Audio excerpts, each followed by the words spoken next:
Hi there. So it's been a really long time since I've done a video. Things happened. First off, I got a hold of this, which is a Nintendo 64 power supply that doesn't work. I ordered this off eBay so I could open it.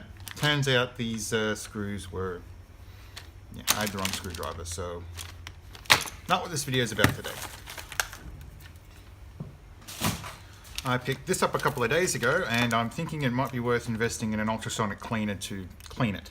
Now this controller does partly work, but I am seriously concerned about the shape of this cable here. I mean, oof, nasty.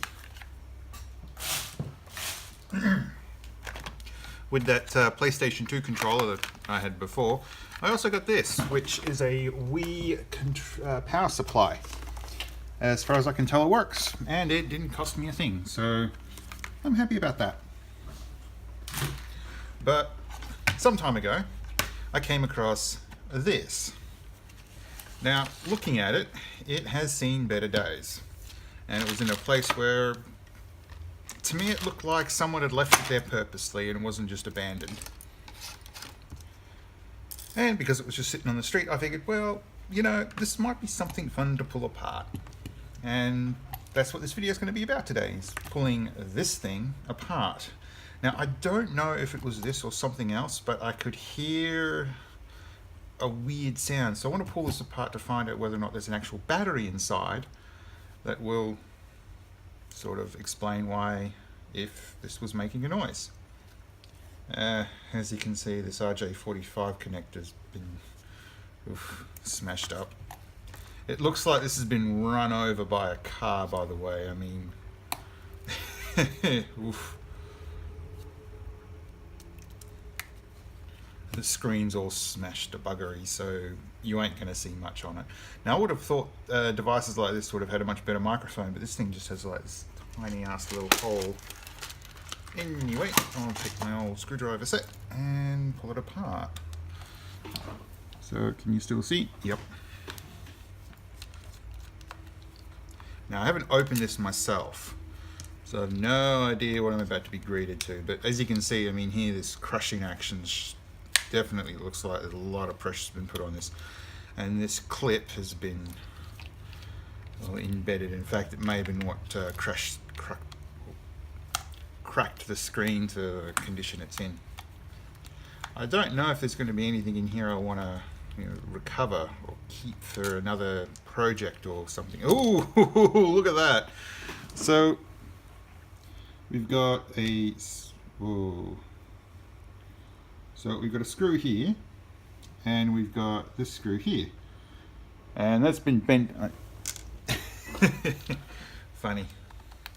Sorry, just something I just noticed. So has this one been? Nah, that's still perfectly straight. And this last one will still be perfectly straight as well. Yep. Now let's just try to crack this open. I can hear something moving around inside.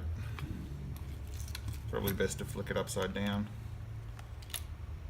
Oh, wow. Okay, so that's definitely smushed up against the screen, so we can definitely see a problem there. This, okay. So this main chip here has been depressed and cracked open. Can you see on the screen?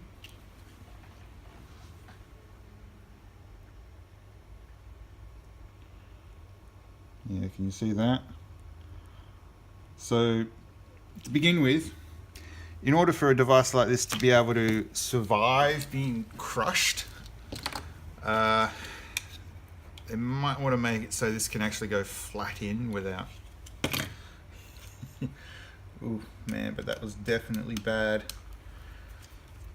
So, these attachments to your walkie-talkies are definitely not going to survive being run over by a car, which you'd think, since these are designed to be used outdoors, they should at least be able to survive a bit of a knockabout. Oh well. Okay, so I might be able to... Nah. I was thinking I could probably reuse those wires, but I don't think so. So looking at this, this button's definitely been knocked off. These two buttons up here are also crushed off. So looking at it, probably just going nuts here, but this would definitely survive dropping to the ground, but as for being run over by a car, probably not. Well, actually, if this thing was run over by a car, it definitely didn't survive.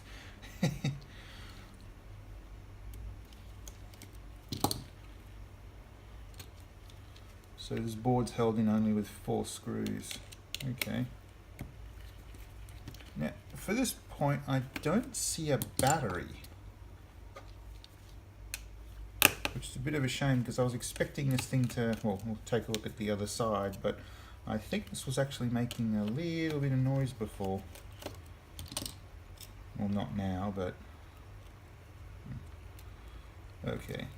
So we flick this over and we've definitely got a LCD that's seen better days. Huh. Speaker inputs. So it looks like these are testing pads. Microphone might be worth recovering. I'll just grab something. Hold on a sec. So I still got battery power in this little thing, which is good.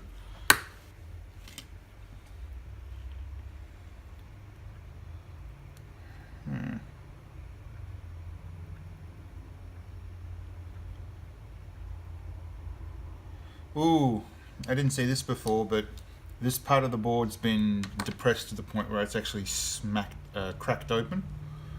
So it's received a fair amount of force, hence the reason why it looks like it's been run over by a car. And I mean, looking at this, I might be able to recover some of these components, these surface mount components. These transistors or MOSFETs here, I've come across them in some other devices I want to play with, so they might be a good idea to try to recover, but I was really hoping to see some kind of battery module on this. That's obviously not going to happen. Well, it's not a thing on it, so... Oh, well, this was probably not making any sound then.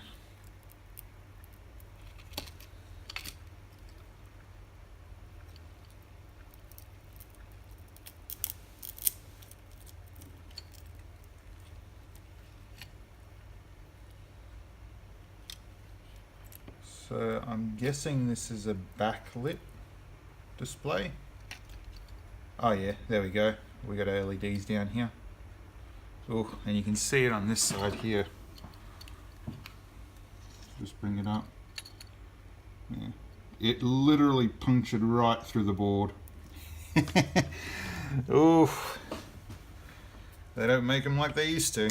Not like the Nokia phones. You could smack someone across the face till they're unconscious and then call 000 for help. And if you're in Australia, that's what you call. Yeah, just a saying that I've heard a couple of times down here about the old mobile phones. And a common saying, they don't make them like they used to. Huh, so you got a couple of LEDs here which must light this these opaque buttons up.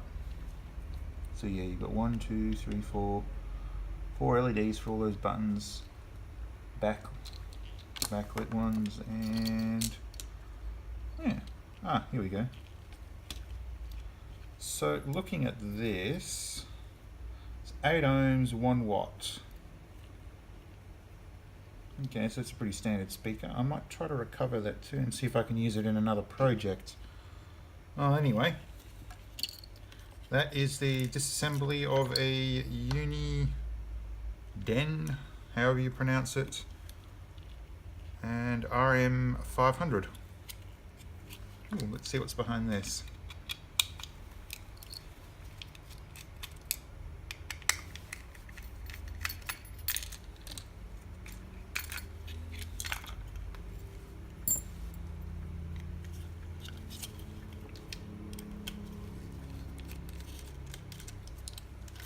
Well, that's fully disassemblable.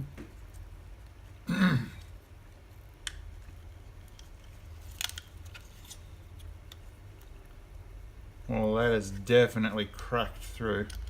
Okay, so looking at this, I would have guessed that its original alignment would have been something like this.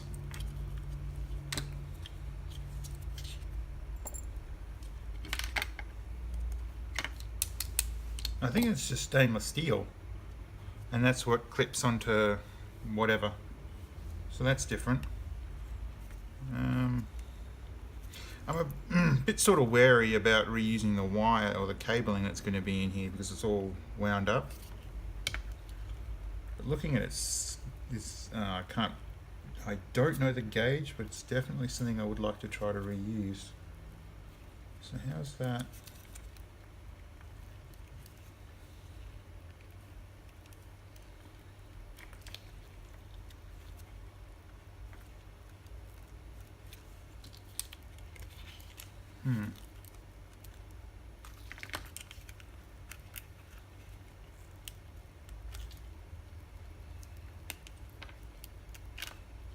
Oh, there we go. What I'm going to be doing, however, is throwing out this this back piece I'm going to keep for a while. But this LCD screen, yeah, I'm going to be back in a second.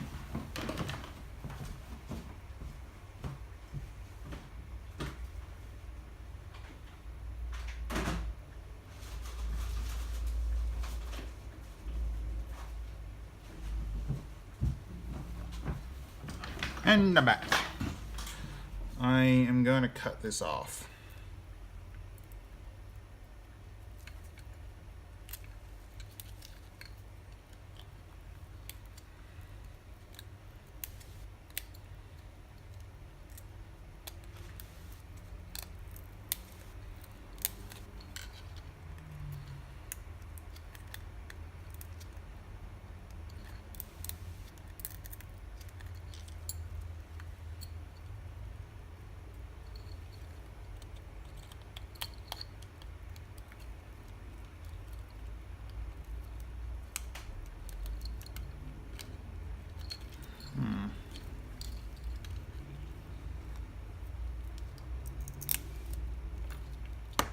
Okay, I'm not too happy about that, but got it off.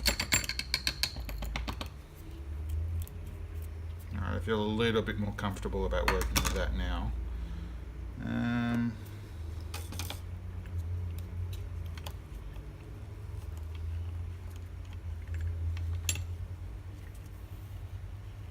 I'll have to try to reuse that because I like the gauge or the thickness of this wire, or those strands.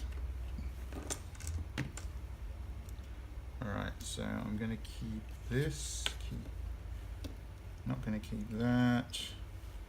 That old screen assembly has to go.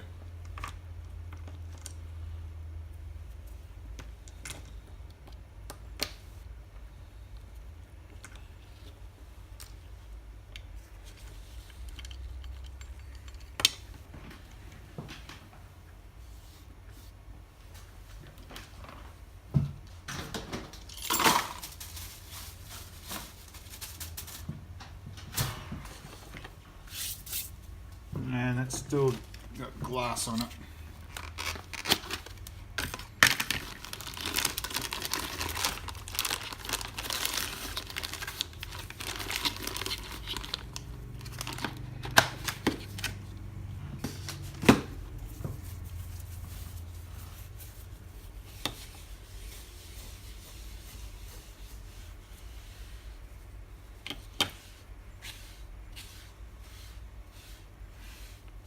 Man, it has been so long since I've actually done a video.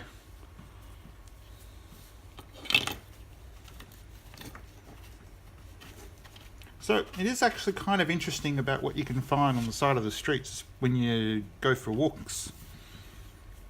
I've found televisions, computers, all kinds of things. Some of them absolutely nothing wrong with it. Some of it just needs a little bit of persuasion to get back into place.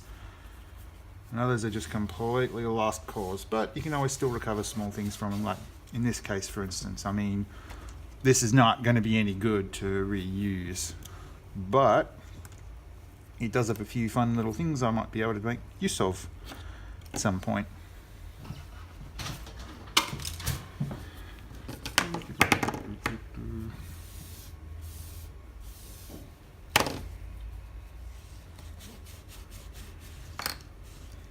I have to admit, I've never actually used this mat for soldering, which is what I purchased it for, and I probably won't. I don't know, it makes such a good addition to this sort of setup. So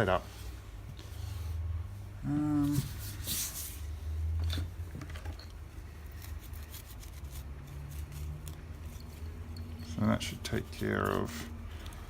Now, I'll be very clear about this. I do not believe I've cleaned up every single speck of broken glass, despite the rather pathetic cleaning attempt I've done here. Which is something you should always be aware of. Always something floating around that you don't want to touch. Oh, this is an advertisement. The friend at a share house that I was living at one point moved out and he got rid of left this behind, so I thought, oh, this could be useful. And I kind of regret not actually turning around and buying a proper pair of cutters, which is something I'm going to have to do. Anyway, I'm going to go put this away. Thanks for watching.